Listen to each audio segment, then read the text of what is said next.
Hi there, and welcome. This is David Wilcock, and I am here with Dannion Brinkley, and we are doing a YouTube exclusive on a very, very fascinating subject, none other than the rainbow body.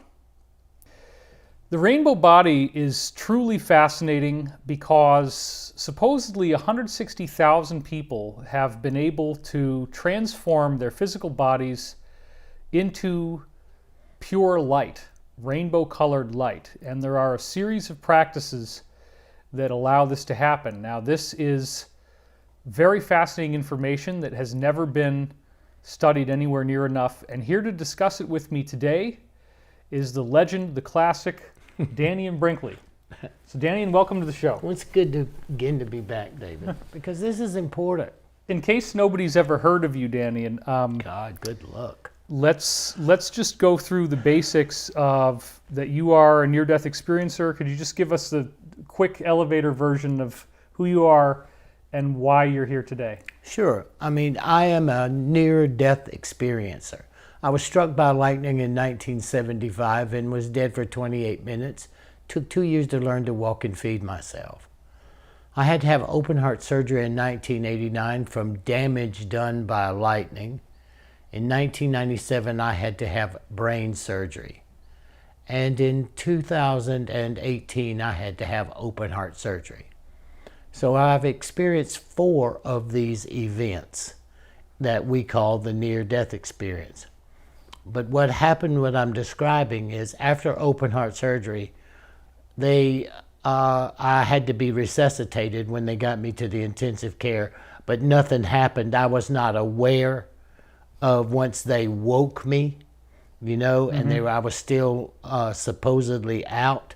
I'm not aware of being conscious outside of that time from the end of the operation to intensive care, because then they had to resuscitate me, but I was not aware. Okay, but 5 days after that, on 2 o'clock on a Sunday morning, I went into cardiac arrest. I came out of my body, I watched them resuscitate me. I could describe in details who it was, when they changed shifts, all of that. They brought me back. This is like an 8 or 9 minute experience. They bring me back. I probably stay 4, maybe 5 minutes, and they lose me again. So here's another 7, 8 minutes, and by then they had put these taped down things on my chest, and this guy in the background kept saying, "Ready? Are you ready? Are you ready?" And he kept saying it, and I'm standing outside of my body, watching them work on me, trying to figure out what he was ready for. Well, they don't put pedals on you anymore.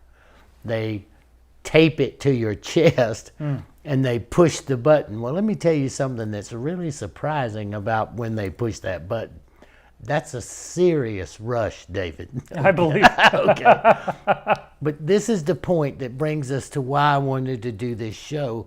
I mean, I've never heard of the rainbow bodies as a description of an event that deals with transition.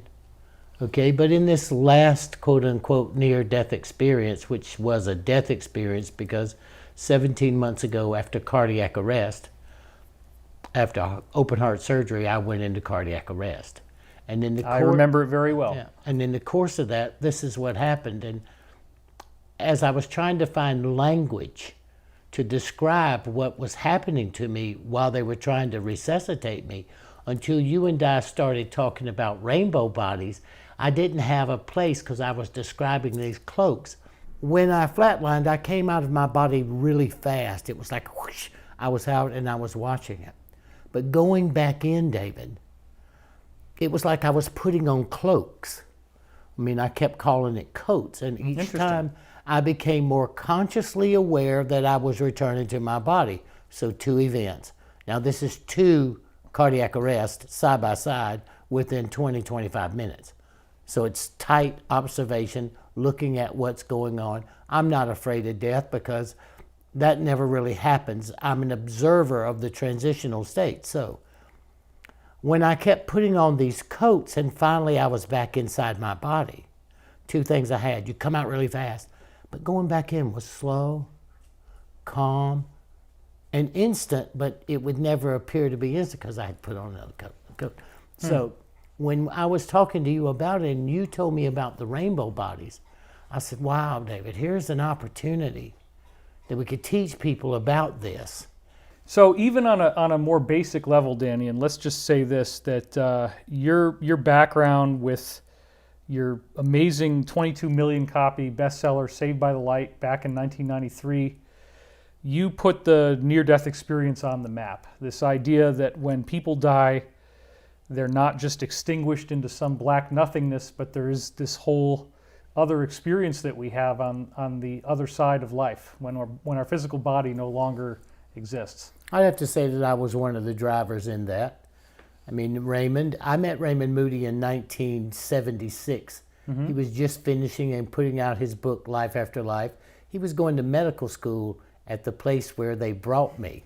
So God dies, God gets up from the dead in a medical college. He gets wind of it. We meet, and I literally helped drive this to where people have to stop and honestly take a look at the fact that death is stopping them from truly living, and the fear of death is controlling who they are based on all the religion, institutional, and governmental, pharmaceutical concepts that are placed in front of them.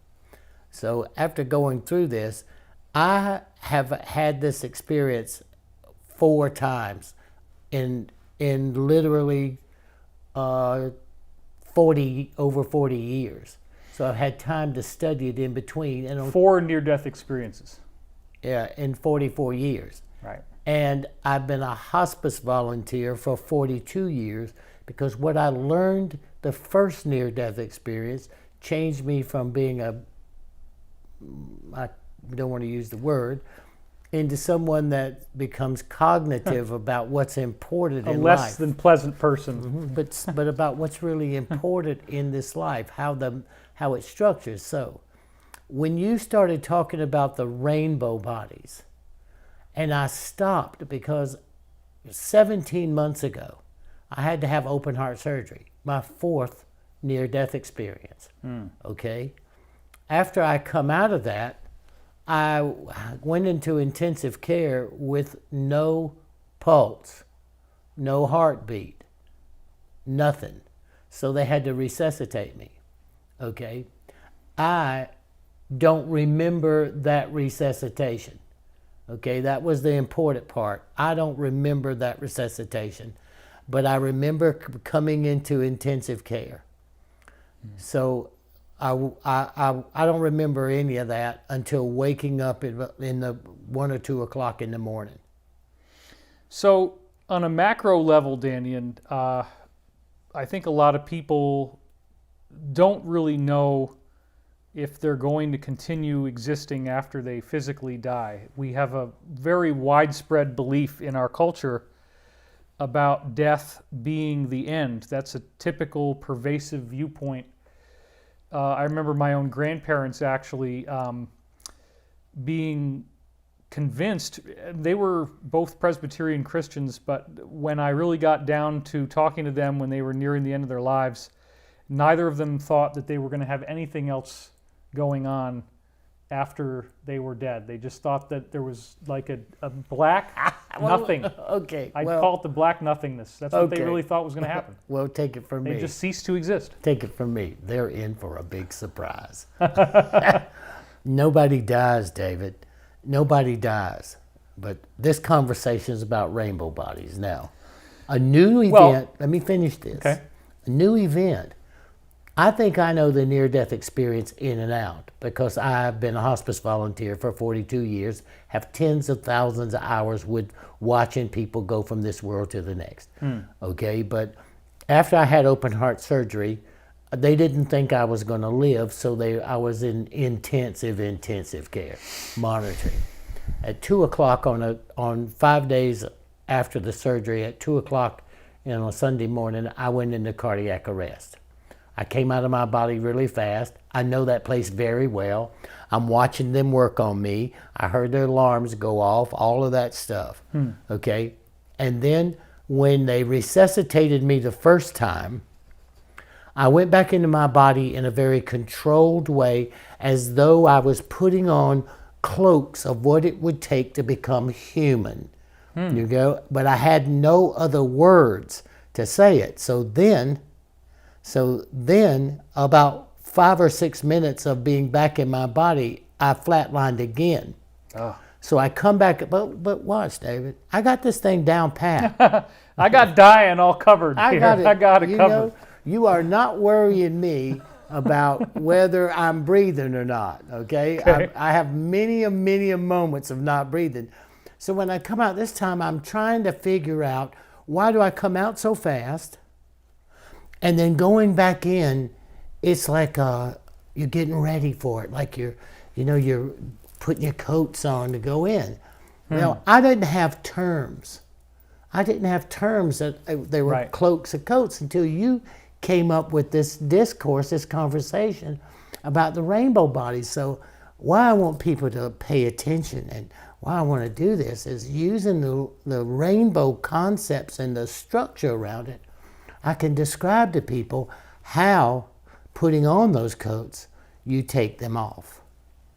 When you get ready to hit a certain level in the ascension frequencies, because now for mine, it didn't notice it coming out of my body, but twice within a 25-minute period, I put my rainbow bodies back on to become thinking I'm living in a physical environment.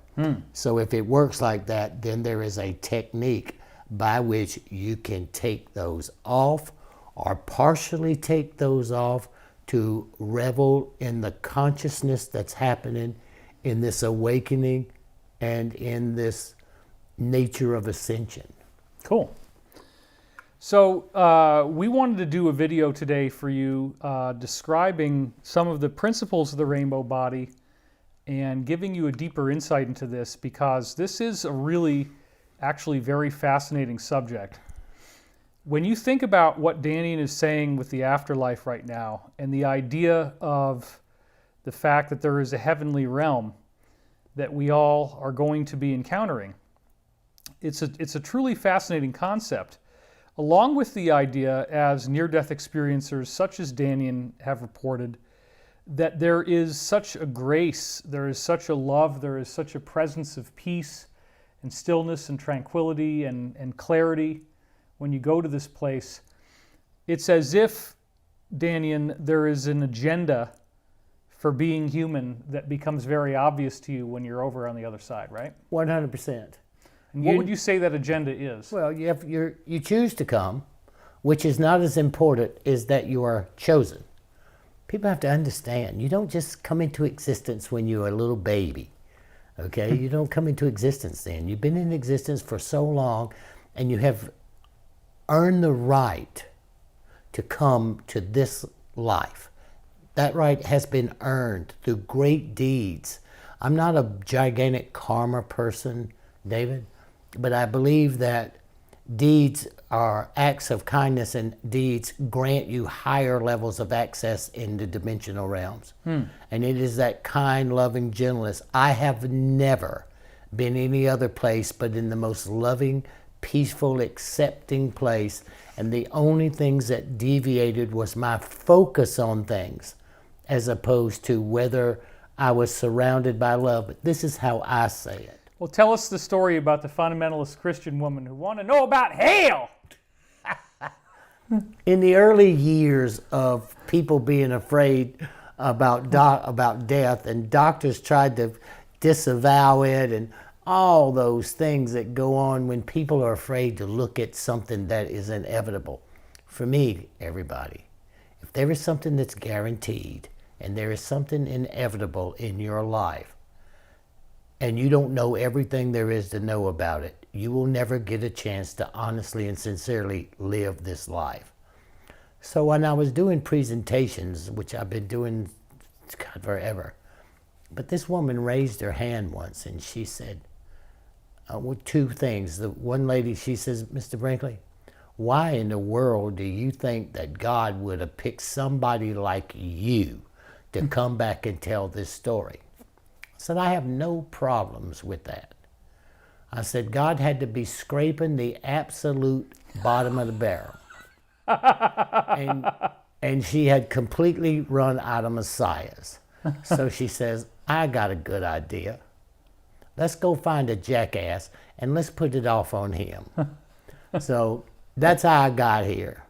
So another lady, she says, well, Mr. Brinkley, with the way you're presenting yourself, what about hell? I said, well, honey,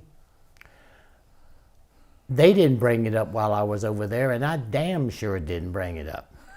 So if any of you are really interested in hell, when you lift out of a body and you go down the tunnel and you come into that place of light, you're met by a being. It's usually somebody you love, but you really have to understand that that being that you meet is your true self. You have never left heaven. You are here, but you have never left heaven. So when you meet that being, I want you to start screaming, where's hell, where's hell? And I'm sure as cool as heaven is, somebody will accommodate you, but not me. I'm not going to find out. So, Dannion, the thing that really lit me up about the rainbow body was this book here, as we see on the next slide. It was by Namkhai Norbu. This is the version of it that I had in college, called Dream Yoga and the Practice of Natural Light. And what I noticed when I was reading this book was that, first of all, we know that everybody's heard of the Tibetan Book of the Dead. And they apparently mapped out, through processes like the near-death experience, a series of afterlife realities that they call bardos. Mm-hmm. And so when we do our class together, we're going to get into the bardo thing, but also... I call it the blue-gray place. Mm-hmm. I mean, from being a complete fool, David, a 25-year-old fool, and thinking you're the most human, tough guy, right? And then you're dead, and you realize that you're a dimensional spiritual being with enormous amount of responsibility about greatness and dignity and divinity, and that you're responsible as a guardian of that wherever it is that you are, as long as you're occupying this dimension. You don't have any choice but to change. So I looked at religions. I studied religions to find out who knew what they were talking about, because I could tell, based on most of the religions that's in the Western side, mm-hmm. they have no earthly idea what they're talking about. Nobody dies or goes through anything that you hear on Sunday watching the evangelist. That does not happen. Sorry. But there is a whole spiritual agenda to the afterlife, and there are radiant beings of light that you meet. 100%. So it appears that the agenda that we all have, that we're all dealing with, is ultimately to graduate from reincarnation. There's widespread evidence for reincarnation. I've never had an experience that I could relate in any of the four mm-hmm. that would verify near-death, that would verify reincarnation. I mean, my belief in reincarnation came from John Mack. Mm-hmm. Okay, because when I talk about death and dying, I'm emphatic. I don't care what you think. Mm-hmm. Okay, but when it's about something that I don't know about, that I cannot speak emphatically about it, but do I believe in reincarnation? Absolutely. This is a gift. This is a reward to live a human life, because when I was over there, and every time I go over there, there is a certain amount of joy and celebration of the courage of those of us who choose and are chosen to come here. Because you come here with every obstacle that you've created to grow in greatness, but you also come to co-create and practice being a God. I mean, and then you just have to turn and watch this. This is what I'm trying to get across to people in these shows and what we're working on. Make a list of everything that you hope God is, quote unquote, in your life or not in your life. And then look around and see how many times per day do you have an opportunity to be to for someone or something that you hope the divine is. Mm-hmm. So what's the meaning of this life? Co-creation and practice in being a God. What's the meaning of this program we're doing? To take the knowledge and wisdom of you and the insight of mine and create a patterned program for people to look at, getting past this insanity and getting on to being and living their life for the reasons they're here. So Dannion, this is a fascinating area because obviously I haven't had a near-death experience, but I'm not exactly sad about that either because it involves dying. Hey, so, take my word for it. dying in pain. I'd rather hear about it than be telling it. Yeah, I mean, some of the stories of pain that you've told me, you remember, you got me running all over the yard. I was so just freaked out about the 4 sections of your spine that are all cracked open, and God, it's just Crumbling. it's bad. I mean, your stories of pain are unbelievable, but Makes it hard for somebody to tell me I don't know what I'm talking about. No, David, it's hard.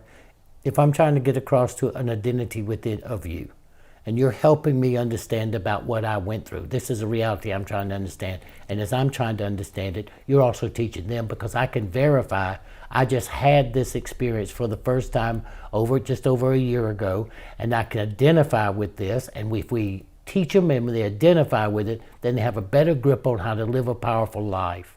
right. So for me, reincarnation is very intrinsic. There's a lot of great research that was done by Dr. Ian Stevenson, who surveyed 3,000 children in the Middle East and found that there were children who could very accurately remember a past life, and that when those children, when he fact-checked their details, the details came true in, I believe, over 1,000 of the cases. And I met him.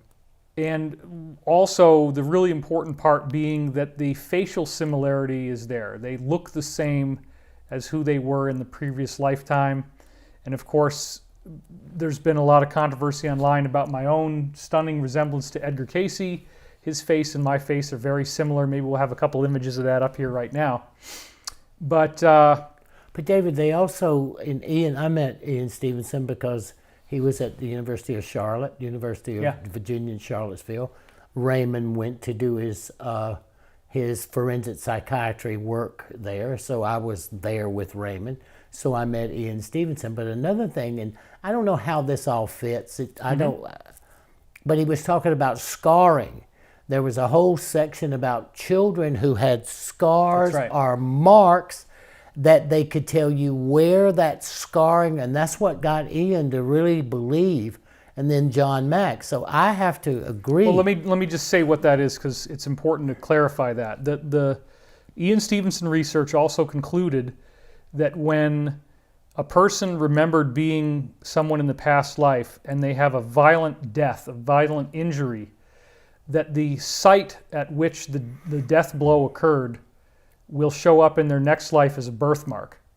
So people that got their head chopped off might have a birthmark on the back of their neck, which I actually do, interestingly enough. I have a big red birthmark right here. So that's what you were talking about, is this idea that people get these scars on their bodies in this lifetime as if the etheric body is somehow also wounded at the moment of like being beheaded, and that this etheric wound somehow then shows up as a physical mark in the next lifetime. A curiosity to work through, a birthmark. I mean, I'm not sure about that, but I'm pretty sure that all of this is about who we really are, as opposed to who we think we are. And who we think we are is not working. If you look at where the world is today, everybody, who we think we are is not working. So I think we need to re-identify ourselves in ways that we can truly see who we are to live the best life we can, because so far we're not doing a really good job. So regarding the rainbow body and why we're doing this video, getting back to this book that I read by Namkhai Norbu, what Namkhai Norbu describes in this book, you notice that there's an image of a yogi sleeping on the bottom of the book cover. The idea is that there is a place that we all can access that he calls the Mother Light, and this is apparently universal in Tibetan Buddhism. And the Mother Light is this concept of the glory of the Lord, or whatever the heck people call it, the light that people see in the near-death experience. The Tibetans have a belief that your physical body is going to reincarnate, that you're going to have multiple lifetimes, and that by contacting this mother light, by getting in touch with this greater intrinsic spiritual reality, that there are a series of teachings that promote the spiritual growth that we're really here to learn. And this book describes how the ultimate path, apparently, is that you don't need to have a regular physical death at all. You actually transform your body directly into light, and your body either shrinks down in size or disappears entirely. And I'm going to actually show you some images of these guys, these monks' bodies after they've shrunk down to 6 inches tall. So that's going to be pretty cool. We're going to see that in just a minute. But we're getting into the philosophical question of what are we really here for? What are we really supposed to be learning on Earth? And is there a way to take these Tibetan rainbow body practices that the Tibetans have now leaked out through books like Namkhai Norbu's Dream Yoga and the Practice of Natural Light? Can we apply that to our own lives? And the really cool thing for me, Dannion, is that we have this monk, this Catholic monk, Father Francis Tiso, who actually just a few years ago traveled to Tibet and actually witnessed the rainbow body transfiguration of this particular monk right here named Khenpo Achos. In other words, it was understood that Khenpo Achos was going to make the rainbow body activation, that he would be able to do this at the end of his life, and Father Francis Tiso was sent over to witness this. And Tibet is a really amazing and beautiful place. There's lots of mountains and beautiful clouds. There's stupas everywhere, as you see here. The stupa is a very enigmatic Tibetan symbol that you see in great abundance. And they have many, many gorgeous temples. You see beautiful rainbow photographs of that here, in which this is happening. So when Father Francis Tiso actually went to Tibet and witnessed this event take place, what he saw was that Khenpo Achos did not die in any normal way. And I don't know exactly how much you're familiar with all this, Dannion, but we're going to be getting into this big time in our class. But just to summarize what occurred, Father Francis Tiso, who was there as a scientific credentialed witness, this is what happened with Khenpo Achos. He noted the day that it was going to happen. He knew it was going to be that day. He was tired. And supposedly what happened is that he fell asleep in a meditation position. He was standing up. His breath stopped. His heartbeat stopped. And then what they did is they laid him out and they wrapped him in these beautiful silk cloths. And over the course of 7 days, Father Francis Tiso was there, and this is what he witnessed. He witnessed Khenpo Achos' body. First of all, one of the interesting things that seems to happen in this rainbow body activation, very peculiar, is that if there's some cracks in the silk, at times there is, the skin on the face age reverses. First of all, the lines, the wrinkles go away. The skin becomes a lot younger looking and a lot newer looking. And then the body actually shrinks down in size over the course of 7 days. So it would have to dehydrate. Something like that. That's water absorbed. But the body's 65 to 72% water. So as the light bodies would, it would dissipate. I could see it separating oxygen, water into hydrogen and oxygen and dispersing it into the atmosphere. I think the paradox is obviously that most of the time in any other conventional death, you leave behind a full-size skeleton. The bones do not dehydrate and lose size, but yet with the rainbow body activation, something very peculiar, something very paranormal, as if the essence of the body itself is being transformed. The physical structure is turning into a light body somehow. People also reported having apparitions of Khenpo Achos coming to them after his death, hearing music from the room where it was taking place, seeing rainbow-colored lights over the building. Kenpo Ocho started to appear to people in their dreams. They had eyewitness sightings of him, and this all was witnessed. So this has been forensically documented, one of the 160,000 cases on the books that they have. It's hard to imagine how. I have no doubt from my experience of now I can call them the rainbow bodies because you put them on and you take them off. Right. But the only way I could try to describe is molecular essence. I mean, when you get down to, what the composition in space is in an atom, a molecule, and a cell, then that would help explain that it's very, very quantumly, physically, and in physics possible to achieve what you just described. Sure enough.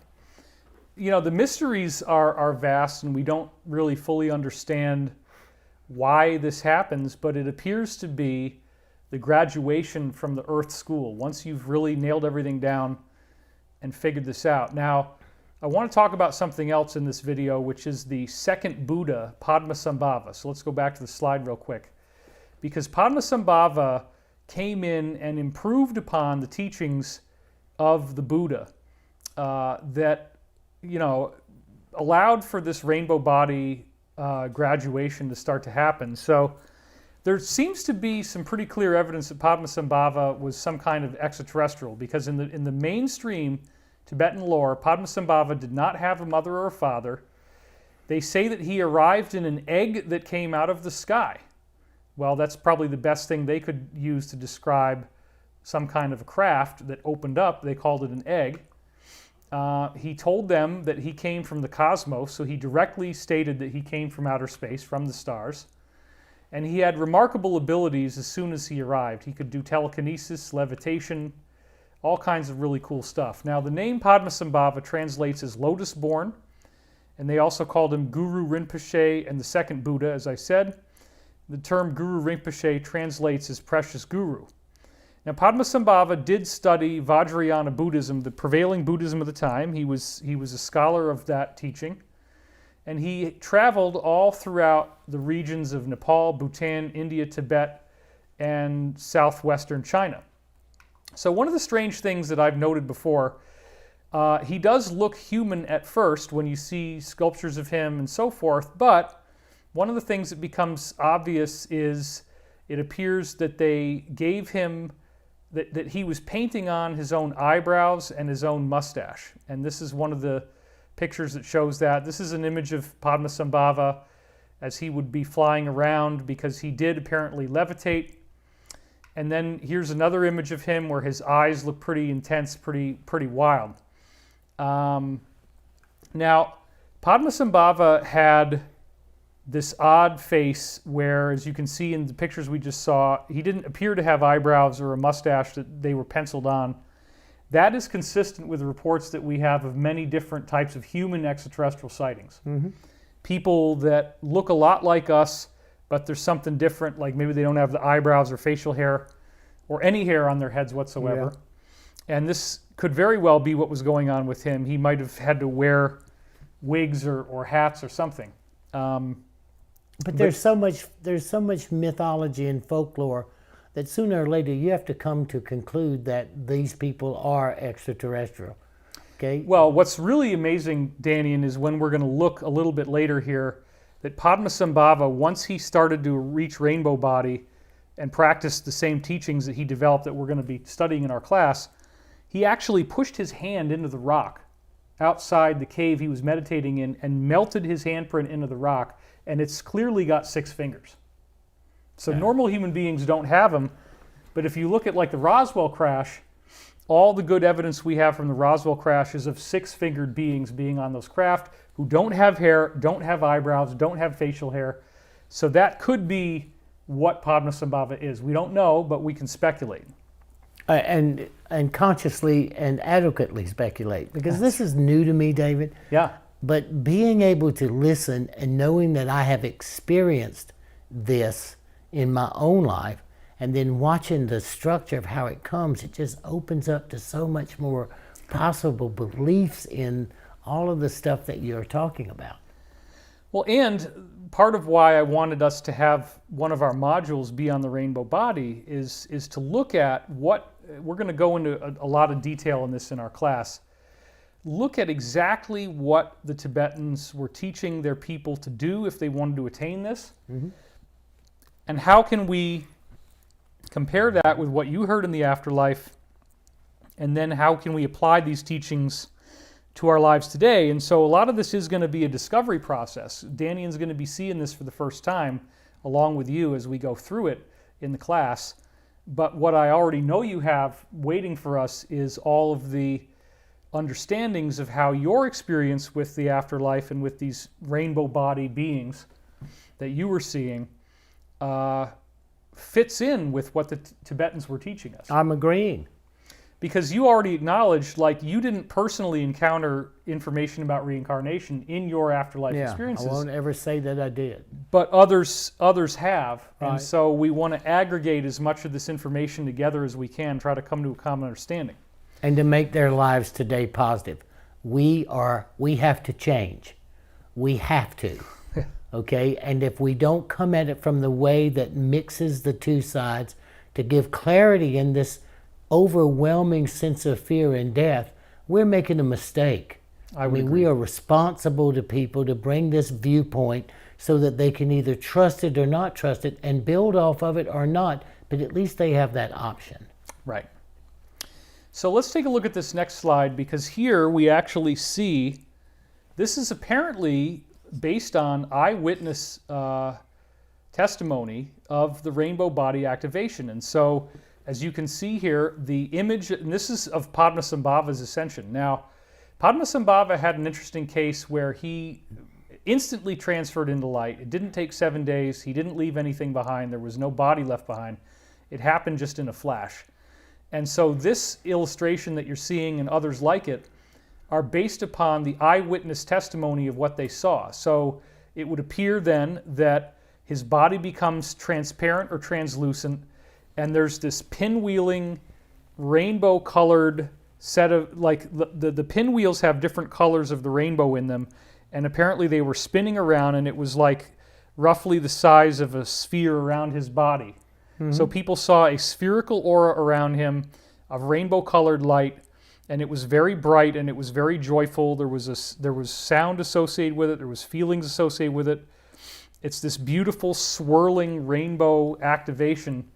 And then that was it. He disappeared. Vortex. Yeah. Dimensional shift. I get it. And you know what, David, it's amazing when, as like you said, me learning it and listening to it, I already know what it feels like. I already know what it sounds like. But being able to give people a way to look at the experiences I've had is why I wanted to partner with you in these programs. Sure. Because you have insight that helps bring clarity to things that I don't know yet how to language, but us in conversation gives me the language. Because, hey, listen, everybody, do not not pay attention to what we're doing today. Do not pay attention, because how it cohesively works for us as we move forward into this new life we have to create, it will benefit us. Sure. So I want to go over a couple things about Padmasambhava. First of all, he brought Buddhism from India to Tibet in the 8th century. This was the first time that had happened. He brought it over from India. The indigenous Himalayan religion of Tibet and the area was called Bon at the time. And everybody that was around him saw that he had extraordinary capabilities. He could fly, he had telekinesis, he could do apports, which is manifesting objects out of thin air. He could hear your thoughts and communicate with you telepathically. And so he very likely was an extraterrestrial. Typical alien. Yeah. Typical extraterrestrial. But not very many extraterrestrials come here and then activate their rainbow body on Earth, and that's what's so cool. So he melded the Buddhist teaching with the indigenous religion of the Bon, and this created what they call the Nyingma sect, which is Tibetan Buddhism as we now know it. During the same time, there was some really cool stuff going on. This is in Indonesia, in Jakarta, that there is the temple of Borobudur. And this is around the same time frame. You see this, it looks like a pyramid, but it's in Indonesia, but it's seriously similar to the step pyramids that we see in Mesoamerica, which are theoretically a lot older. So this temple was built by the king of the Selendra dynasty in the 7th, 8th century. It's located in Magtong. This is in the middle of Java Island, actually in Indonesia. I said Jakarta. I believe Jakarta's on Java Island as well. It was built in 9 levels to symbolize the 9 yanas in the Buddhist religion. So, it's always 9 levels in Mesoamerica. Oh yeah. You have to look at the continuity, look at the step pyramid, look at Saqqara, look at the step pyramid, look at Zoser. Okay? It's not 9 levels. It's not 9 levels, but it means that the structure by which people seek attainment, the Tower of Babel, there is a common current within every temple culture that these levels of attainment become consistent in temple building. Mm-hmm. So here we're seeing a picture of the temple from the side, and I just want to remind everybody that it's very, very difficult to build a monument of this size out of rock at such a gargantuan size, and so for this to be done in the 7th and 8th century could very well be from extraterrestrial influences, just some of the most recent ones before the extraterrestrials gave up and stopped doing this kind of pyramid stuff for us. Padmasambhava spontaneously burst into this rainbow-colored light as the end of his life, as we saw. This was a great surprise and inspiration to all of his devotees, and as we were saying, there's since been 160,000 documented cases of people achieving light body since then, thanks to Padmasambhava's teachings. Now, let me just stop there for a second. So multicultural? Yeah, this is the Tibetan Buddhism, southern China, India, Tibet, Nepal, Bhutan, that whole area. Really multicultural. And so I would just want everybody to remember that in order for the Buddhists to come out and say that there's 160,000 cases on the books, this is incredibly serious. You can go in there and they have detailed records of each person who achieved rainbow body. They have the person's name. They have their biographical background. They know where they were. They know what age they were. And the whole manner in which this was documented was extremely meticulous. So, honestly, Dannion, now that we have in our society, we're starting to have a much greater awareness of racism with the George Floyd murder and the stuff that we're now looking at. It does drive me crazy that when you have a Catholic priest, Father Francis Tiso, who actually travels to Tibet, witnesses this rainbow body activation happen. They have very detailed records that I'm sure they wouldn't mind having our scientific community audit of the names and the dates and the years and the biographical backgrounds of these people and how they did it. 160,000 times people have hit this rainbow body. But it's just the techniques.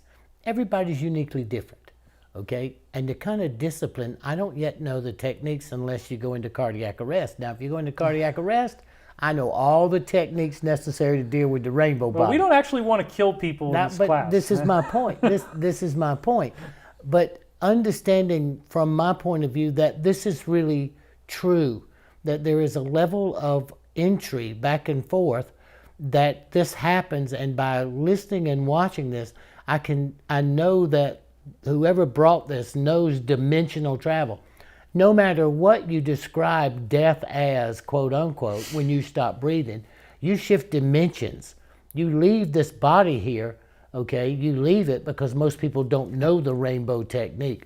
But I know that you shift into another dimension and you stay cognitive of this dimension for a certain period of time before you travel, before you know that there is a break from this reality into the next reality, down the tunnel or across the meadow, or beings being present and those things. But I have seen beings that were rainbow celestial beings before. So as you describe this as an extraterrestrial possibility, then it makes me second guess the light beings that I saw in the near-death experience. It makes me stop and look at that, okay? If there are beings who exist in that level, then all of a sudden I am an extraterrestrial too. Or maybe all of us are extraterrestrials or some hybrid connection, which is a possibility. And the rainbow body practice, Dannion, one of the things that's hilarious is how seemingly unattainable it is for us in the Western world. And I think that's kind of the point, because all you have to do is have only loving thoughts all the time for 13 years. You don't get angry, you don't get mad, you don't get impatient. You're just happy and calm and forgiving and loving for 13 straight years with no deviation. Well, I'll never do it that way. I've already failed that course. But yes, I'm going to take it because there's got to be shortcuts. Well, I think that the point is there's a lot from this that we can apply, and there's a lot of specifics in terms of what their teachings are. And I don't believe it's attainable or realistic that in today's world we're going to have 13 years of no negative thoughts. But in the Law of One series, which if you are a regular participant in my online work, then you have heard me talk about this many times. This was an intuitively revealed set of materials, written materials from 1981 and 1983 that forms the underpinning of my work. It's the spiritual basis and the scientific basis. And in the Law of One, it does say, for what it's worth, that if you complete all of the tasks that you are intending to have as a soul for being alive in a human form, that at that point you get to leave whenever you want. I believe that. You can, and your body transforms back into pure light because you've finished the whole curriculum the universe is here to teach you. I have seen, David, think of this. Nobody leaves before their time. Will not happen. But I saw a lady who was like my best friend growing up, TM. His mom, Estelle. I watched her wait for her sister to come to see her. She had emphysema so bad. It was a horrible, horrible transition. But she held out and she drank a half a glass of water a day, waiting for her sister. Her sister walks in the door, comes in the room. She's down to maybe 62 or 3 pounds. Oh my gosh. She comes in the room, she sees her sister, and her sister has been driving. They hug, and she says, I have to run to the restroom. She went to the restroom, and as soon as she walked out of the door, Estelle let go. Wow. Don't try to tell me 51 days on a half a glass of water is possible, okay? Right. That is impossible. So in my own life, then knowing Estelle from the 4th grade till she passed in my 30s, I saw a miracle. The miracle of the power of what somebody seeks to achieve in this form. So as I listen to this rainbow body and caring about each other, I want to bring it to right this moment. Remember, David, those forces that are trying to create the deep state or those higher esoteric, lunatic, murderous, destructive forces, they know what you're trying to teach. And they're going to do everything to keep people from getting this information like we're trying to bring forward. And they are going to create enough damage and destruction so that you can never really truly focus on the reason why you're here. Loving thy neighbor as thyself, doing to others you have others do unto you. Okay? It's astonishing, Dannion, that the fact that this is so it's so widely documented in Tibet. We have more than one case of eyewitnesses in modern recent times looking at this. And a Catholic priest who's And probably nobody- a scientist. Yeah, and nobody ever talks about this. I'm one of the only people to even report on the rainbow body information and present the information within the UFO/consciousness community. You just don't hear about this, and it should be like the most important thing that we're talking about. If spirituality is not a fake, and if there is an agenda for why we're alive on Earth, and there No is a doubt there is. destination, There is no doubt you are chosen to come here because the divine believes there is no one better than you to be born where you are in the situation that you find yourself to co-create the goals of the divine. And then you choose to come here because you set up obstacles for you to overcome to achieve personal goals. There's 2 completely different reasons for why you're here. We all get them confused, but there are 2. You're chosen and you choose. And if we get this program exactly where we want it as we keep working on it every day, then making these cornerstones in a person's life, because I wouldn't be here telling you if it wasn't the truth, and looking at how mythologies, as they're called, are realities and possible. I mean, I appreciate your drive to bring this information forward, David, and I appreciate you allowing me to participate, because I bring some value, but I can say categorically, I believe that and know it's true, or I can wonder, or I can grow in myself. Well, it's nice to have somebody to talk to about all this great research that I've done. And you certainly have your own perspective that I don't have, having been on the other side. And I expect that as we unpack, because, you know, we're going to be doing some discovery. There's going to be live discovery as you're seeing these teachings for the first time and getting your reactions based on what you had in the afterlife. It's going to be very exciting. But wow, what a great idea, David. Wait a minute, what a great idea. Yeah, I like to give you the element of surprise. That way we get discovery on camera. I think that's great. No, come on, thank you. But I want you to see some of these images of the rainbow body and then people pushing their hands and feet into rock. We're going to have a lot more of those in the class, but I want to go through some of that now. So getting back to the slide again, the central practice that Padmasambhava came up with is called Dzogchen, and it is also known as Ati Yoga, or the Great Perfection. Of course, the great perfection of human life and what you're here for. So Dzogchen, what they say in the Tibetan Buddhist tradition, Dzogchen, that word means the natural primordial state of our being. And all their teachings and meditations are aimed at achieving this condition of Dzogchen. They call it the pure, all-encompassing primordial clarity, and they say that this is the true nature of all beings. This is timeless and it has no form, and yet it is the nature of the universe. So they really, really stress that it's just empty awareness. They use the term empty awareness all the time in describing this, or at least that's how it translates. A timeless clarity that has no form of its own. This is the source of all the universe. And yet it is capable of perceiving, experiencing, reflecting, or expressing all form. And it does so without being affected by those forms in any ultimate, permanent way. It is like a mirror which reflects with complete openness but is not affected by the reflections. So it gets a lot more complicated than this, Dannion, but... It's pretty complicated as it is, David. Well, we'll talk about that. This is mirrored in a lot of other esoteric scholarship, and people who have had near-death experience that see the Mother Light. They always say, this is home, this is home. So it appears that what the Tibetans are actually telling us is that the white light that you've seen and felt, and that many others have seen and felt in the NDE, that when you look at that, you're actually looking at the only thing that really exists in the universe. I agree. And that light created the whole universe and us. And you are a part of it. And you recognize you are a part of it, but even more important, you recognize that it is a part of you.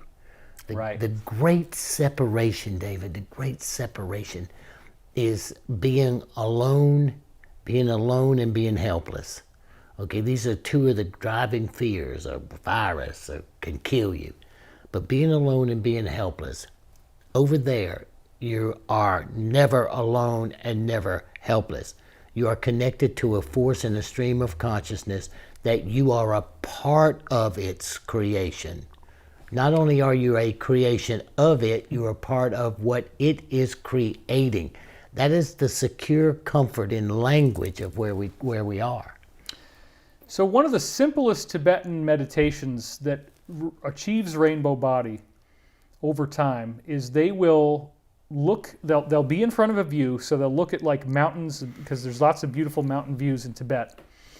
And they'll be looking at this and they are meditating on the concept that they are the sky, they are the mountains, they are the stars.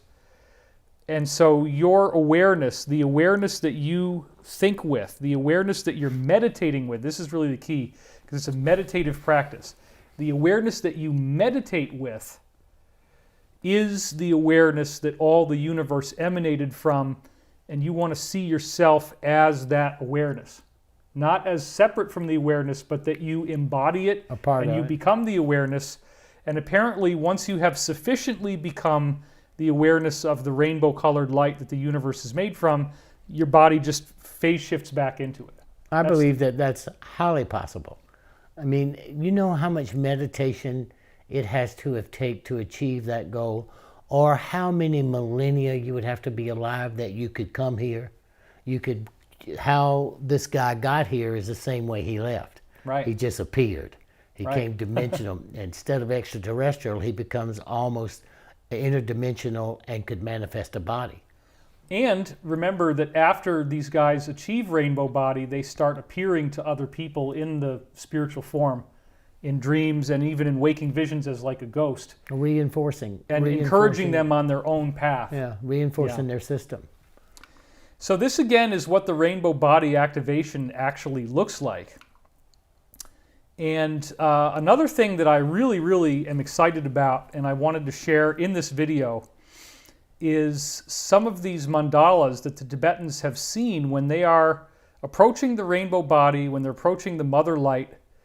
They don't just see the mother light as pure white light, they've actually seen it as a geometric pattern, as a mandala. So this is the Vajravarahi mandala, and you'll notice right off the bat, Dannion, how similar it is to the Hebrew symbol of the Merkaba. You know, that it's the same exact symbol, the two triangles. There's multiple images of this. And again, what they're saying is, this is the origin of the universe. This is how it all started, that this is what you see, that the universe emanates from. And sure enough, as you already know from seeing some of my other work, this is now very much in tune with modern science, looking at the universe as if it is all a holographic projection of consciousness. And I believe that's also true. Absolutely.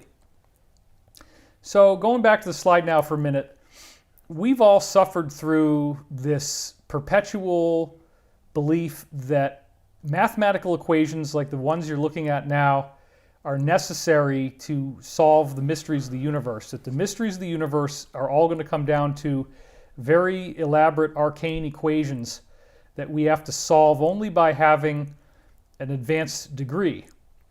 But Danny, and I think that the evidence, when we look at this mandala, and I'm going to show you in just a minute how that connects to modern scientific discoveries, that the latest science essentially says that the universe does not exist except that there's one pattern, one form, and this form absolutely appears to be the Star of David in its basic geometric structure. And we'll show that in just a minute. So with that in mind, I think the idea here is that the Tibetans in this meditative practice, you get all the answers. You can learn what the universe is, and you can learn that it's yourself. And I think it's that personal connection that the equations pull us away from. We think, oh, I got to learn all this science. I'm but no, agreeing. this is Energy equals mass times the constant to the second power. I don't even believe that that's true. Okay. Once you start looking at the geometrical configurations, I met the Dalai Lama. I met him because I was supportive of Free Tibet in the 90s, and I would do things, and he gave me his scarf, and he gave me this little bag that he had, and he was thankful because I had supported with Conscious Life. They were doing those Madonnas, and I supported that. But when you start to look at this, the symbology of the Merkaba, and the symbology of how this all operates in geometry is a whole lot more advanced than equations. right. You know, it's a living, functioning, creative, divine force that seeks to reflect love back and forth. And like you said, for 13 years of clear, wondrous thoughts, I believe that anything is possible if you could hold that level of consciousness for at least part of a day. You're already there. Absolutely. But you know something else? Let me say one thing else, David. It is so amazing that what the near-death experience has done to reinforce so much ancient lore. Just like what this person here is who came, his stories are there, and all of India and all of the stories of the battles and the wars. I can verify what this person is saying to be true. And he even had a name for it, a description of it, how it functioned and the way it worked. Dzogchen was the name of the primordial state of being, yes. Mm-hmm. That is so wonderful. So let's check this out now, because this is really exciting. I've talked about this many, many times, but in case you haven't seen the David Wilcock stuff, we'll just do it again. This scientist, I believe he's from Sweden or Switzerland, Dr. Hans Jenny, studied what happens when you vibrate fluids at pure sound frequencies like the white keys on the piano. And so what we're seeing in this illustration here is what happens when you take milky, cloudy water. Now normally, if the muddy water with little particles in it, the particles are called colloids. If this muddy water is just allowed to sit the way it is, all you're going to get is a big white blob on the picture. So what we're seeing here in this instance is what happens to the sand particles, which are all the white areas, when you vibrate this water drop with pure harmonic sound frequencies. So this mysterious structure, this mysterious Merkaba shape, it's the same shape we're saying that the Tibetans saw as the origin of the universe, right? You get that shape by just vibrating water and then having enough particles in it that you can see what the water now looks like. What the water's doing. As it's vibrating. When we look at what happens when you change the frequency of sound, it gets even more interesting, because all we're seeing here is now the same droplet of water with the same particles of sand and two different sound frequencies being played. The one on the left obviously has a lot more of a square and cubical type of thing going, because remember, this is a three-dimensional drop of water, so this does have depth and dimensionality. It's not flat. It's a three-dimensional pattern. Just like the Merkaba on the right is going to be a three-dimensional pattern. Look how much the structure shifts, and then in this case, we're seeing 9 different phases of what the sand does based on different sound frequencies. And I've talked about this many times because we know that the most advanced geometric descriptions of higher dimensions, there's enormous amounts of equations that they use to calculate this geometry, but the scientists are all pretty much in agreement that higher dimensions will have this kind of geometry in them, what they call the Platonic solids. So let's go back to the slide again real quick. There's only 5 of these shapes, okay? We have, going from clockwise, we have the tetrahedron, we have the octahedron, we have the icosahedron, we have the cube, and we have the dodecahedron. And here's another illustration of these 5 shapes. So what we're saying here is, and this has actually been proven in a variety of ways, that the universe itself appears to behave like there is a fluid everywhere, like we are bathing inside some kind of liquid or water or something that's liquid-like in the way it behaves.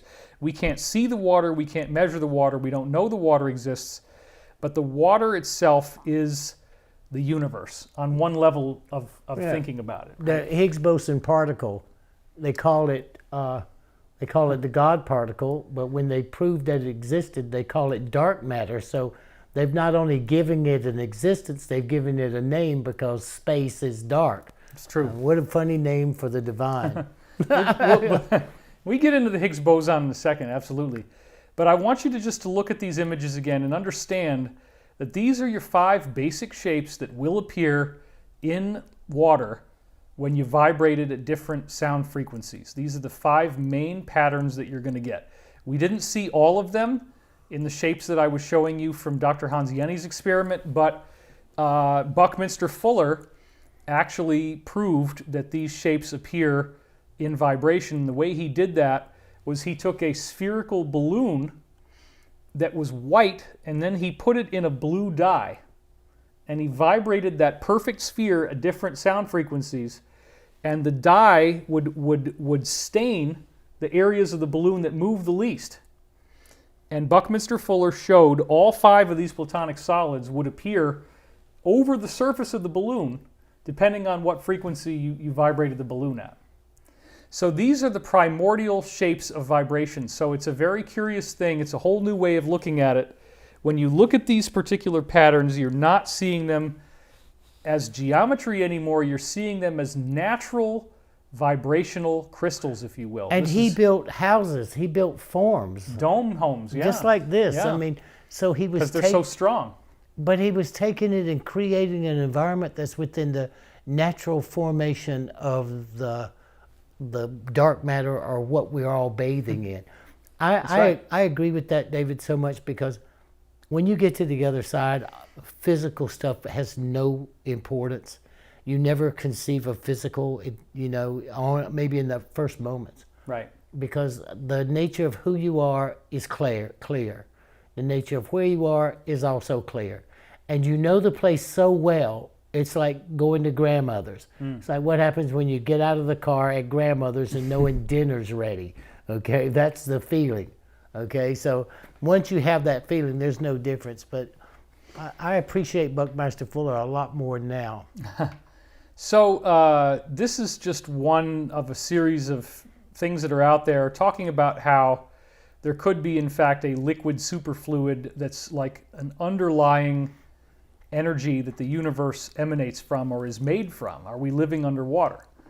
And then this is the same article that was being described there. Well, the idea is, if the universe is in fact made of dark matter, as you were saying, and if it is like a superfluid, then as the fluid vibrates, you get these geometric patterns. And the birth of planets and the birth of... Ultimately, yeah. The birth of stars, and, look at... A lot farther along. Yeah, but you're describing how it's occurring, so people... There's the Big Bang Theory. The Big Bang Theory loses a lot of pump when you start describing it the way that you're describing it. There very likely is an origin to the universe, but it's probably more like a seed turning into a tree than anything else.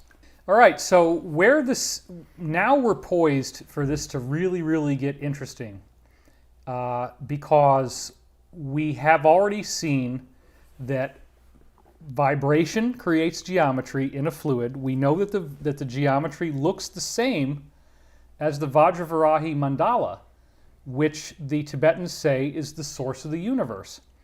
And I've gone through so many rounds of scholarship on sacred geometry, studying how it appears at the quantum level with atoms and with the structure of the nucleus, the structure of the electron clouds. We've talked about it with the DNA molecule, and this all was covered in the class we just did, The Great Awakening, but we didn't get into the really fascinating applied science where that geometry shows up to the visions of people that actually see the origin of the universe. So now science is catching up. So check this out, Dannion, because I don't know if you've ever seen this before quite like this. This article came out in Quanta magazine, and when I saw it originally, it absolutely blew me away. In 2013, this article came out that you're looking at now in Quanta magazine called A Jewel at the Heart of Quantum Physics. And I ended up reading this on an airplane. I was on the airplane, I was on the aisle seat, and when I saw this, as a nerd, as a fully guilty nerd, nobody's going to deny that. I am a geek as far as it can go. A seemingly silly technical scientific article had me so excited, I literally wanted to unbuckle my seatbelt and run up and down the aisle with excitement because I was so thrilled about what this thing means. What they were writing about in this article is two scientists, and here are their names. And I practiced this in pronunciation. Nima Arkani Hamed and Yaroslav Trunka. They both have studied or worked through Caltech, and they cracked the greatest scientific puzzle in modern history, which is to understand the real basis of the universe. And their conclusion, after all of this exotic quantum physics and heavy-duty research, is that all of space and time is the emanation of a single geometric form. So right there, you can probably see where this is going. Exact same point. Here we go. Now, let's just trip out on that for a second, because even before we get into the number crunching, what these guys were doing was they were following up on work from Sir Roger Penrose in the 1970s. And Penrose was having routine arguments, academic arguments with our classic favorite, the guy who is always, the brief history of time, and he's handicapped. He's in the wheelchair. I'm trying to think of his name off the top of my head. I don't know why I fluffed his name. God, what is his name? Stephen Hawking. God, I was trying to figure out who you were talking about. So Stephen Hawking was having these debates with Sir Roger Penrose, in which Stephen Hawking is the typical mainstream scientific view of the Big Bang. A lot of his material made that theory. But Sir Roger Penrose in the 1970s is saying, no, it's not the Big Bang. It looks like it's some kind of geometric pattern. And that's all that really exists. So when you brought up the Higgs boson before, the Higgs particle is also the same idea, that there's only really one particle in the universe and that everything is an emanation of that particle. Or frequency or a vibration of. So we're going to see, in just a minute, we're going to see the actual illustration that Sir Roger Penrose came up with for what he felt the universe was emanating from. He was able to solve a great deal of the physics problems in quantum mechanics with this one shape, but he couldn't get it all. So these two guys went back to Roger Penrose's work, they refined the shape, and once they fixed the way that the shape looks, everything checked out. In other words, they have now proven scientifically that every single different type of quantum particle you can measure, however we do that with the bubble chambers or with black body radiation, however it's done, those quantum particles all can be solved by one shape. That means that everything the universe is made of, everything that we are made of, can be shown to be an emanation from a single shape, which, and you look at it this way, you could think of the shape as being the biggest shape in the universe. In other words, the outside edge of the universe is all within this shape. The whole universe is contained inside the shape. But paradoxically, it's also the smallest shape in the universe, and it's going to be there when you zoom in to the smallest area, because it's not really space, right? No, it's a structure that that makes us think this exists. And it also works for time, which is even more outrageous, right? There's no real future, there's no real past, there's only a now. Presence. And everything else becomes layers, layers of probability. But I can believe that, okay? Because every time that when in the first near-death experience, it was like they were like teaching me, and it was probable possibilities. There are no direct actions. There are probable possibilities of future events based on what we do. There you go. One of the big things that I drive home is in 1975, they said if you keep doing the same things you've just been doing, which was the Vietnam War, by 2004, you will find yourself there again and in worse shape. Well, we were in Afghanistan, we were in Iraq, and we were in Libya, and we were fighting in we started 7 different wars, and by the time we got to 2004, and after, we've been in 7 wars, but by 2004, we're in Afghanistan, we were in Iraq, we're in Libya. So we have to change our probable possibilities. Yeah, and you were given these future prophecies that you call the boxes of knowledge, and that is going to be one of the things that we go through in quite some detail in our class. What's next? Based on where we are, what you can look forward to, what's next, and how we change it.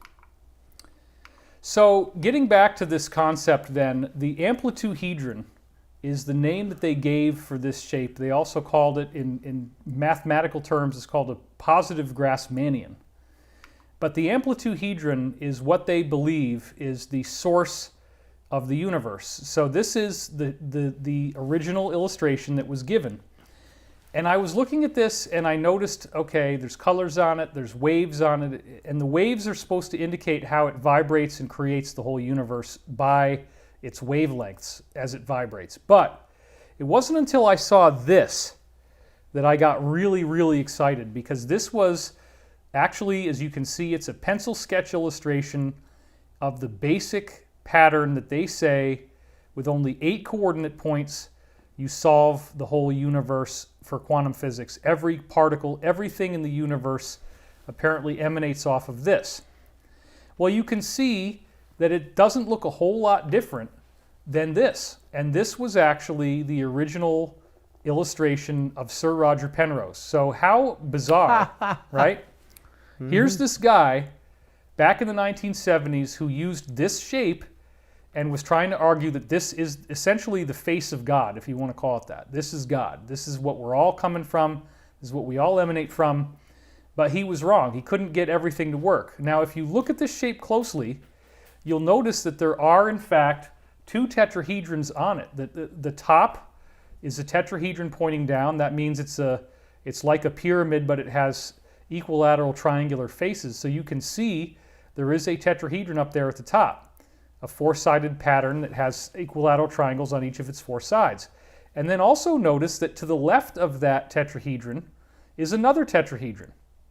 And this would be on the lines that you can see here are measured with the number 1, the number 4, etc. So he's got 2 tetrahedrons, but then the rest of the shape, he doesn't have the tetrahedrons. You don't see them, and it's bent, and that's where the mistake comes in. So when they came in and fixed it, now all we have is actually 4 tetrahedrons. Not 2 anymore, but 4. And when you alter the shape, which it took, again, 30 years, more research before anybody, or 40 years really, before anybody was able to do this. Almost 40 years of people looking at this, meditating on this shape and saying, no, it doesn't work. These 2 guys, Nima Arkani-Hamed and Yaroslav Trunka, solved it. And this, so far, this shape has solved every single quantum vibration that there is, which can take 90 pages of equations to map it out. So here's what I noticed, is that it looks very similar to the 3-dimensional Merkaba, the interlaced tetrahedron. And all you have to do actually is just add some extra tetrahedrons on to what's here now, but also the fact that this is made of 4 tetrahedrons, those tetrahedrons themselves, each one of them, could be one of these, just that it's in a geometrically inverted position. So now what I'm doing with this illustration is really showing you how well they blend together. So we're going to look at the amplituhedron first, then I'm going to click on this and you're going to see how it just nicely phase shifts into the amplituhedron, into the Merkaba. So then let's go back and look at these Tibetan mandalas again. All we have to do here really is say, okay, maybe Nima Arkani-Hamed and Yaroslav Trunka were able to get this to work without drawing the entire Merkaba, but look at these mandalas once again. And do you think maybe the Tibetans knew a little bit more about this than we do now? In other words, or the extraterrestrial interdimensional beings knew more about it and tried to pass it on to us. That's exactly right. So think about, for me, it's extremely fascinating, the idea that our science is only now catching up to what was left behind like an Easter egg hunt for us to find in ancient Tibetan Buddhist teaching. And India. And they're meditating on these mandalas, they're meditating on these shapes as if this shape is the face of God, the original image of creation. And then they're also saying that by holding this vision, by holding this shape, you actually activate your rainbow body. Because you're aligning with what you really are. You really are the Merkaba. And I find it really cool too with the Star of David, right? Sure. Where did the Hebrews get this from? Why did they say this was the shape of God? Well, it comes about from, it was a symbol that Hitler used to identify Jews, is how you predominantly see it now. Well, okay, and you being a Jew yourself, of course, that's your background. So I understand this is sensitive, but I think it far predates the Hitler time that the Star of David was used. Here's my point. When you go back to Kabbalah, which is where this shape is normally seen in Kabbalah, you realize that during the German times, that German period, they were all into esoterics. They were all into this search for the spear of destiny. They were all into all this kinds of stuff. So how they came to come up with that mark, with that symbol, would have to be entrenched in that. But that's a symbol from Kabbalah also. Yeah. So it's an ancient Hebrew symbol. We can trace it back. It goes well before Hitler. And it appears to be that whoever gave the Jewish people this image did so because it was the shape of God. That's my argument, you know. And then it's interesting It's to a note pretty good argument. the same thing with the Hindu mandalas, the same thing with the Tibetan mandalas. How did they know? And what's going on here? So as Padmasambhava's teachings continued to permeate through Tibetan culture, another teacher came along named Nyala Pima Dundul, and this is an image of him.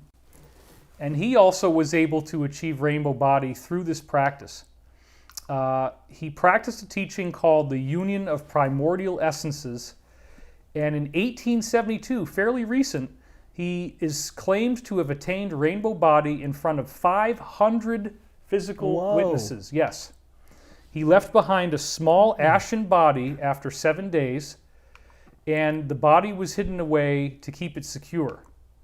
So many of his students also were able to attain rainbow body.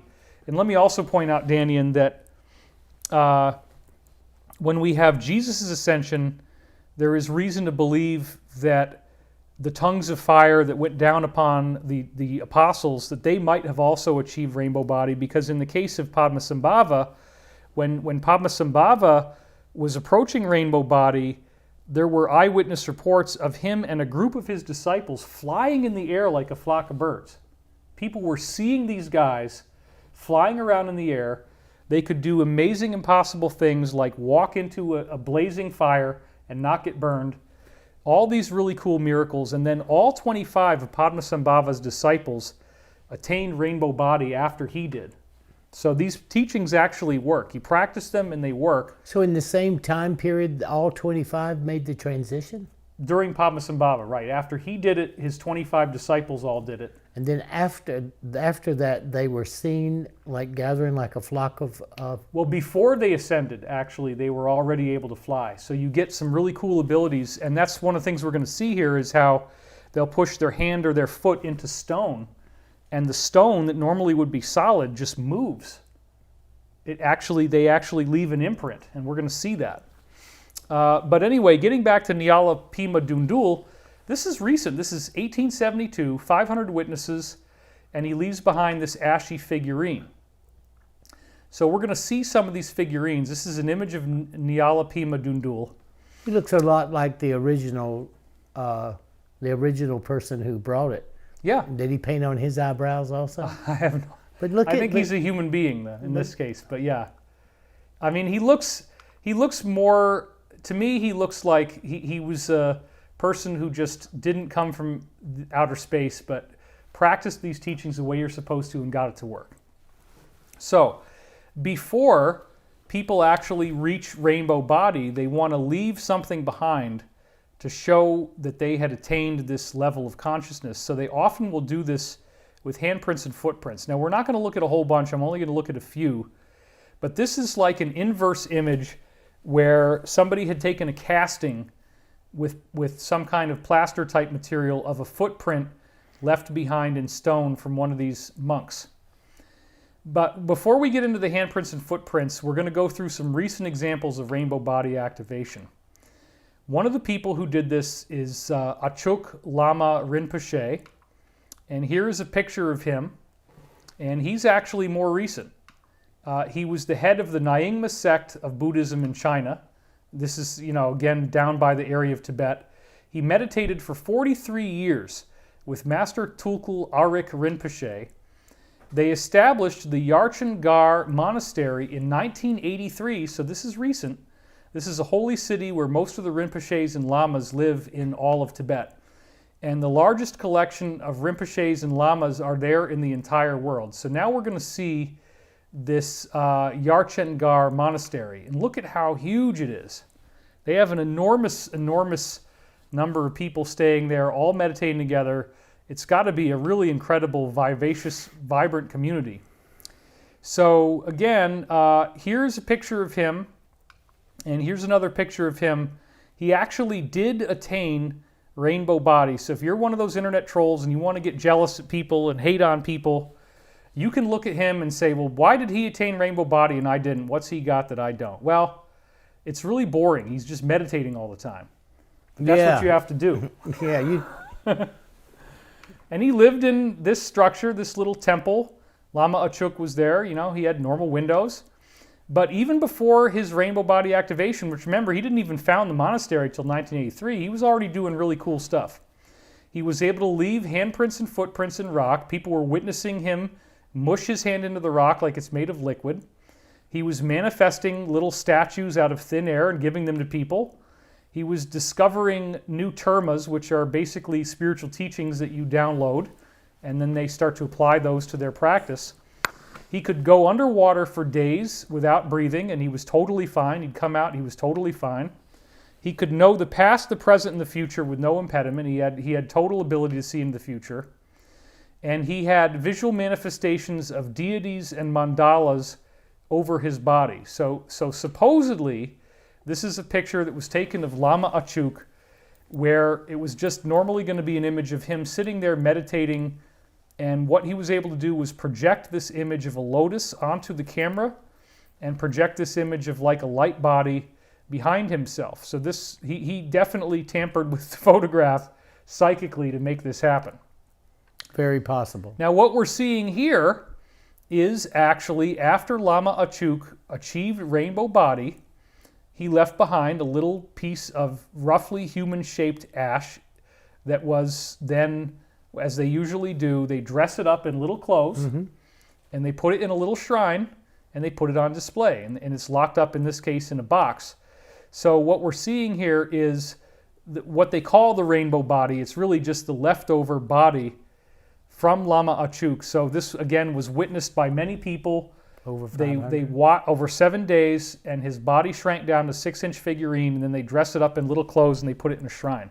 And they've done this over and over and over again. So it almost, you could even say racist, right? It becomes kind of racist for us to deny something that so many people have seen, something that has been replicated so many times that, there's 160,000 documented cases. And even in modern times, people watch this happen. They watch the body shrink down. They're documenting the whole process. And now they've got the body on display. As far as I know, I don't think the figurines have ever been tested. We haven't ever gotten like a genetic test. Is there any DNA still in the figurine? Does it look like charcoal? Yeah. What's the chemical composition? But if it had attained light body, then it would be a sacred vessel as opposed to getting all that tested. And I don't know if they'd really want Westerners like us going in and taking little pieces of the body and running it through tests and stuff, but that's how I think. But also the manifestation of the dolls and the figurines becomes an important issue because, once again, that's dimensional shifting. If you could do that, I heard stories and I saw a fabulously known sage in India manifest a ring. Yeah. Okay. And these apports are definitely real. But I want to show you another one because there's more than one slide we have of this. So here's another example of this happening. In this case, the man's name was Tirtan Chogyur Lingpa, and this is, again, recent. So what we're seeing here, it's kind of hard to tell, but there's a little guy dressed up there in his little clothes. It's a little bit more obvious here. So once again, the original image apparently is just black ash. And what they do is they put a little hat on it, a little robe. They make clothes for this little 6-inch figurine. They put it on there because these figurines are the proof that this is really happening. Another example is this guy, Chogye Trichen. And here's a picture of him while he was alive. He did the practices. He was apparently a really nice guy. So again, if you're a jealous troll and what's he got that I don't got? Why is he going to have a rainbow body and I don't? Well, he's doing a lot of meditation. He's doing a lot of spiritual work. He knew when he was going to go. He attained rainbow body. His body shrank down over 7 days. And this is what it ended up being when it was done. Now you notice they've got it in a locked box. You can see there's hinges on there, there's glass, and there's a little lock. Probably because some folks might be unscrupulous and want to run off with one of these. Sure. Because it's a very, very exciting thing. And just the fact that it's never talked about and never seen any reports about it. I know. None of the story. It just is so weird how, I will say, the powers that be negate so much about who we spiritually are and what we're spiritually capable of doing, even in human form. Mm-hmm. Just like Estelle being able to survive. Look at who we are, everybody, and let this be an example of the greatness of who we are as spiritual beings, even locked into this human form, because this is really interesting and really great. So let's look at a couple more, and then we're going to wrap this up. Jirao Kenpo, another example of somebody who attained rainbow body in modern times. And here's his little body, you know, of the ash that they dressed up. You can see they always do it differently. And here's another image of that. So again, this is very common. It keeps happening, and they always dress him up differently. Karma Rinpoche, we have some slides of him, because this is a slightly different story. He passed away on November 11th, 2013. Up until recently, as far as I know, this is the most recent rainbow body. There may have been another one since then, but as of a few years ago, like 2017, this was the most recent person, according to Tibet, who actually got this done. 11/11/2013. I love November 11th for that reason. He was 5 foot 9 inches tall, 175 centimeters. By 14 days after he passed away, his body shrank down and the body became only 8 inches tall. So he lost 5 feet 1 inches of height. His entire body, including his skeleton, shrank by nearly 80%. And again, skeletons don't usually go any smaller in size. And this shows he attained what they call the small rainbow body. 2013, this happened very recently. So here he is, and here's another image of him.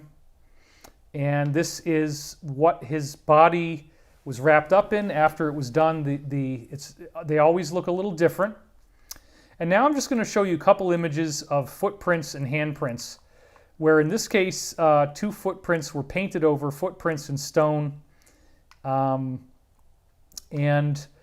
we're going back a little bit now, because when Lama Achuk died, he was the head of the big sect, this Tarchangar monastery, or Yarchangar. Over 100,000 people paid a tribute to him at the Rainbow Body activation, and this is the festival. So Danny, and again, come on. 100,000 people show up. You can see it right here. You see the ceremony that this happened. These people keep doing this. They keep attaining this rainbow body stuff. And there are images of whatever they're able to do. They're able to take their hand and they push it into something that's supposed to be solid, like a piece of stone, and they just mush it in. Electron disbursement. When you look at, if you touch like touching the top of your book, in this life you never touch anything. That's electron disbursement. What you're feeling is electrons. If you took a view, your electron disbursement. So whenever you're that harmonious with you and everything around you, then you see it just like the movie The Matrix. That's what you see it as, a bunch of geometrical configurations. Instead of like looking at the software, zeros and ones, you're seeing something even deeper than that. So to be able to focus into that and to even leave an imprint to it is quantumly very possible. When you get down to just electrical, it's very possible. My point is there is not, this priest should have started this research. This should have been worldwide. This should be people looking at it. Everybody is being blocked from seeing their true potential, David. So once again, thanks for bringing this kind of stuff forward.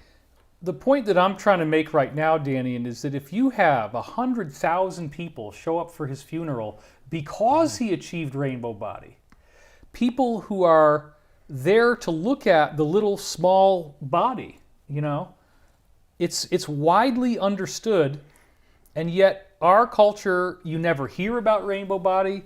You never hear about these scientific studies. There's no images of the handprints or footprints around.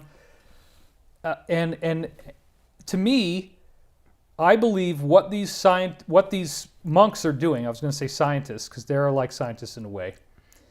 If they become pure awareness, then the rock is just as much them as their physical body. Agreed. Right? Agreed. The whole meditation is that you become the universe. You become the energy and the awareness of the universe. It's like the near-death experience. You reconnect.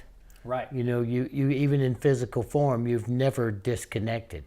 You know, people think they're different from who I am and who I am in the next realm. Well, you're you, okay? And you've never disconnected from yourself in that other realm. I know this to be a fact. The first time I wasn't as sure as I am now by the fourth one, but you've never disconnected from there. You cannot disconnect from the source of which you are a part of. And this only reinforces that, like so many exercises we'll put forth in the program, so that people can find the one that suits them, to find that natural harmonic within their own vibratory field. And I would like to see us finance a way in which this can be done on a much more scientific level, even than what Father Tiso was doing, where we go there and we get film crews and we actually see, if the higher forces will let this happen. Watch right? the 7-day process. To actually film it as it's happening, because it's so many people have seen it. I agree. We know witness testimony is provable in a court of law. You got 100,000 people there for his death. Or the ones the 500 from the original Rinpoche, 500 people, look. People, this is what we are missing. This side of us and this part of our identity is what we're all missing. We have to bring this into place so we don't live in fear. And the capability of being able to realize when you leave here, you take these robes off or these light bodies off and you're back to being you. And this meditation is to become one with all things, is your ability to take them off and still breathe because of the control of that breath during meditation. That's some really cool stuff, David. It's really, really amazing. And also, there is a warning, folks. So we're going to look at this next guy, and the warning is don't show off. If you've ever read the classic book, Autobiography of a Yogi by Paramahansa Yogananda, he talks about yogis in India reaching the place where they have magic powers that they call siddhis, S-I-D-D-H-Is. And the siddhi powers include levitation, all kinds of cool stuff, but there's always this warning not to get too wrapped up in your siddhi powers, not to get so excited about it. So we have to look at the point where somebody almost makes rainbow body, but they show off and they get too interested in the powers and they screwed up. And there is an example of this. It's sad, but we want to go into this too, because not everybody makes it. An example of somebody who was showing off and blew it is Rangjung Rigpe Dorje. So hopefully he doesn't like torment me in his astral form but I think he's going to be appreciative of this. So or he's back. He could be back already, but he almost made it to rainbow body, but he didn't quite make it. And it is theorized when you read about this that it was because he was using his powers to show off. So this particular monk got into a wait for this, Danny, because this is amazing. Oh, I'm captivated. He took a hit for the team, but it was so worth it. Because this particular man goes into a lotus posture, goes into a meditative state with Western scientists there, just like I'm saying I'd love to finance something like this. Well, they were studying him, and they were thinking he was going to hit rainbow body. So he goes into a lotus posture, and he actually made himself transparent. And they took a picture of it, and this is the picture. He literally made himself invisible. And so what you're seeing here is people sitting there, seeing this with the naked eye, and then photographing him becoming only partially visible. But you see, the problem is when you start pulling those kind of tricks and showing off, just like Yogananda warns you in the book, he did not attain rainbow body. So this picture, as fascinating as it is and as revealing as it is for the Western mind, I mean, you look at his face, where his head is, and you can clearly see the image of the tapestry behind him right through his face. But that trick, although it has given us something really exciting, which is this photograph, that kind of showing off, he missed out on his big chance, and now he's got to reincarnate and do the whole darn thing again. Well, hey, you know what? That's all about arrogance, and it's all about ego, and separation from that is the human drudgery that we're all focused on. Separation from the mother light. Yeah, because it has to be, everything has to be we and us instead of I and me. Okay, and that's the great lesson I've learned. You know, you have to think in concepts of how it affects everybody, because every breath you take affects people. But just to be able to see this and to do a program that highlights these things that are occurring in the world, and that they are really us, they're really us, and ever how we came to that place becomes important in the next step of this programming.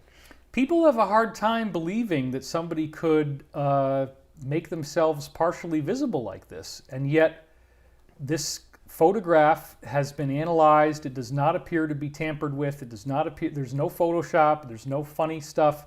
They've looked at the negative. But the poor guy, I mean, like, I would have rather get the rainbow body than get that picture. Or trap himself wherever he trapped himself. Remember, there are stages. Right. It's just not all of a sudden you're in heaven with clouds and listening to harp music. Well, but he had a physical death, and his body didn't shrink down and turn into light. He left behind a corpse. And so this was a warning to all the people in Tibet. You know, you can do the handprints and the footprints. You can do some stuff, but you can't show off on a big level. So this also makes me wonder, Dannion, whether we would actually be allowed to get the film of the body shrinking, or whether something would go wrong, because maybe it's going to violate free will. But I hope that we could really get. I think it's very possible. If this priest could do it, and they would allow him to do it, I'm sure it's possible, because it's always about teaching people how this works. And this is someone who understands the reality of dimensions, or cloaks, like I call it. I think it'd be great to sponsor this kind of research. But you know what, David? It's so important that we bring the ethereal part of reality into our everyday human presence, because that is the force that's being used to control and manipulate us, okay? And that has to be stopped.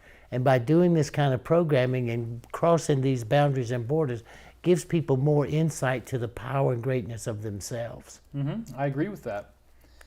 I want to say this here to close out, because we wanted to do a full-length video for you and talk about the rainbow body, but we're also going to go a lot deeper in our upcoming class together, which is called Ascension Path of Light.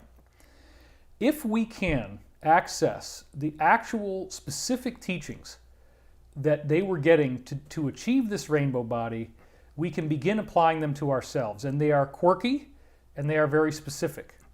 But they can be applied, and you can start to practice this. So what we're going to be doing in Ascension Path of Light is a 5-week class, and we're going to be doing it every Sunday, where the rainbow body and this whole background is going to be a focal point.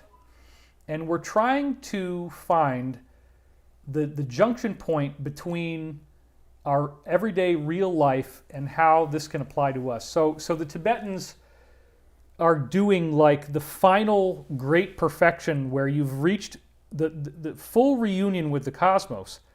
But the ascension that I usually talk about, a lot of people get confused about this, Dannion. The ascension that I usually talk about, that I think is happening for us right now, is only the 3rd density body going into the 4th density body. That's a different ascension. That's a lot less difficult than this Tibetan rainbow body, which is spontaneous. Right. And you leave your body behind. But the ascension that we're all going through has a much lower entrance requirement. It's only slightly over 50% loving service to others behavior. So I just want to be clear for everybody watching this that you don't have to only have loving thoughts for 13 years, or else you're not going to be ascending. The loving thoughts only for 13 years is the real master class. You have to be in a harmonious community. You couldn't really be in a Western society like what we're in now, where there's flies and garbage and bad smells, and I mean, we got to clean up that garbage, and that's a whole other thing we're but that's a great thing that we're working on. But it's this. the way we're looking at life and the way we're trying to think that what goals or success is not working.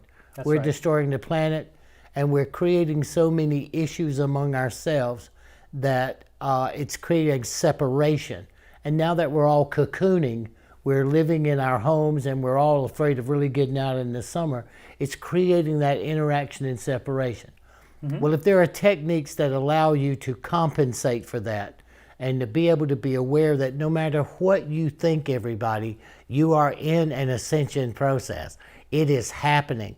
Those who are against you attaining certain levels of awareness, they're doing everything they can to stop you from calm, meditative, stretching or yoga techniques, and we're trying to desperately get you back there. So, Well, and look at the fact too, Dannion, that with all this social distancing stuff that's going on, cocooning. Dannion and I learned, we met each other really through speaking on panels together. For 20 years now we've been doing this. So these conferences would typically be $450, $500, maybe $400. We would show up at them and we have, one or two speaking slots and we have one or two panels and then we go home. And we've lost that community. We've lost those conferences. And now I'm looking at the media today. The headlines this morning looks like they want to do another shutdown again. They want to lock us all down again. They're trying to push for that. We've already talked about what may be the real reason why everything up until November is going to be totally nasty. It's going to get worse. It's a presidential election. So this is our opportunity to give you guys a conference like what we used to do out at sites, but to give it to you the way that we're doing now. So it's actually ultimately going to be a lot more material because we're going to go maybe 4 hours, every Sunday for 5 weeks. We're going to have bonus material as well. We'll probably end up doing a 6th one for you. And homework. And you're going to have assignments. You're going to have practices because we're really going to try to get into two adults, two leaders in this community speaking about the real practices of what you need to do to be ready for this ascension, to activate your own rainbow body to whatever degree you can, hopefully 4th density activation, maybe even 5th, 6th. Those are all attainable. We're going to walk through all that. Plus, we also have a lot of really fun scientific information we're going to go through. We're going to do a whole module on DNA science. DNA is light. They've already proven that DNA transmits itself through light. Well, I'll bet it's exactly when they break it down, it's going to be exactly what we're describing in this Tibetan practice of the rainbow light body. Science has proven already that the communication system that DNA uses is light. So already the Western world is proving what is capable of doing scientifically with the art form of what these people are doing. If that's attainable in 13 years, in 5 weeks, we can give you a good, solid foundation for the new you in the new era that we're moving into. Ascension comes with a lot of communication, everybody, a lot of different changes and a lot of different transitions. So as we're coming out of this quote-unquote near-death experience that we've gone through with the pandemic and all the things that we've been dealing with, don't miss coming and realigning, refocusing, and achieving a higher level of understanding of who you are and what you're capable of doing in these particular times. And we've tried to make this as affordable as possible. If you've taken either of my 2 previous classes, it's $222. If this is new for you, it's $333. And we're also offering an increment where if you want to actually buy the class I just did, The Great Awakening, that goes way more into that stuff about the DNA science, the sacred geometry. It's a huge, huge scientific banquet. $555 gets you both of the classes. So this is the lowest price point that we could keep it at to make it affordable for us to do this and also to make it a virtual online conference. But when you really add it up, I mean, we're probably going to be doing at least 20 hours of material because 5 weeks, 4 hours per week. And I think it's going to end up being more than that. So, but even at 20 hours, you look at 10 hours at $333 would be $33 an hour. 20 hours is only now like $16 an hour. So It's really going to be a very affordable thing, $16 an hour for this amazing content that could actually help you be prepared for a very stunning ascension event that we're already starting to see the harbingers of, but apparently everybody goes through this one way or another. We want you to be ready. I do a lot of stuff that's free, but we also have to have premium content. This is our most expensive thing that we do, but I really hope that you will step up and join us and be part of this mission to activate your rainbow body. And it's going to be a true master class, hopefully things that you've never heard before. And I also want to point out, if you did the Great Awakening with me already, you did that previous class, I am going out of my way to make sure that there is as little repeated material as possible. It's all new. It's implications that are raised from the last class, and then we're going to take it even more into the practices and into how do you apply this. Yeah, implications into implementation. So Danny, would you like the last word? Is there anything you'd like to say before we close out this video? Some appreciation for our viewers? I would. All right. I am always very proud to read the chats, you know, and to see the magnificence. And I hope that what we can bring gives you a better focus in where you want to go and who you are in this new life and new world that's being created. And it's being created because of the ascension process, everybody. We're a part of recapturing ourselves or being put under control. I want to be able to help with David's help and with Elizabeth's help to give you content that drives forward your control of your life, to live it without fear, and to make decisions based on the smart information instead of fear-driven psychology. So I love you and I appreciate you. And I look forward to 5 weeks of reading your chats and participating in your life. And thanks, everybody. We hope to see you at our class, the Ascension Path of Light. And you can sign up for that at ascensionpathoflight.com or just look in the description field below. And thanks, and we hope to see you there. It's starting very soon. Our cart is opening it should be open now at the time that we're doing this video and releasing it. And we're going to be beginning on a Sunday. It's in only like a little over a week. So if you're watching this video, it just came out. The class is starting very soon. If you found this video later and you would still like to be involved, of course, you're going to have your own little Kajabi account page. You can log in and you can watch anything that we've already done. So that's an important point too. You don't have to catch the live show. Yeah. You can see it after the fact. You can download these files. We just ask that you please not re-upload them because that's copyright infringement. But we hope to see you there at Ascension Path of Light. I will be there. My wife Elizabeth is going to be there with her own modules, and it will be this dialogue format with Dannion like we've had now. Lots of amazing information that will probably change everything you thought you knew about life on Earth. We hope to see you there. Thanks for watching.